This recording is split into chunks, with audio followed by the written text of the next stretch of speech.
চোখের নিজস্ব কিছু ভাষা থাকে, যেটা বোঝার যোগ্যতা সবার থাকে না।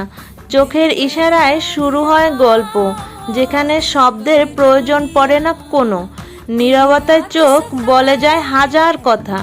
একবার তাকালেই মনের দরজা খুলে যায়। চোখের জলে কিছু লুকিয়ে থাকে, অপার অনুভূতি যা ঠোঁটের হাসিতেও ধরা পড়ে না। ভালোবাসা, অভিমান, ব্যর্থতা সব প্রকাশ পায় দৃষ্টিতে। চোখের গভীরতায় লুকায় ভালোবাসার ইতিহাস। কখনো চোখে ঝরে নীরব কবিতা, আবার কখনো সেখানে জলে অজস্র প্রশ্ন। যার চোখে তুমি হারিয়ে যাও, তার ভাষা বুঝে ওঠা বড় কঠিন। চোখের এক ফোঁটা অশ্রু বলে দিতে পারে যা হাজার শব্দেও বলা যায় না। তাই তো বলে, যে চোখ পড়তে জানে সে হৃদয় বুঝতে পারে। চোখই হলো অনুভবের সবচেয়ে নিঃশব্দ কবিতা।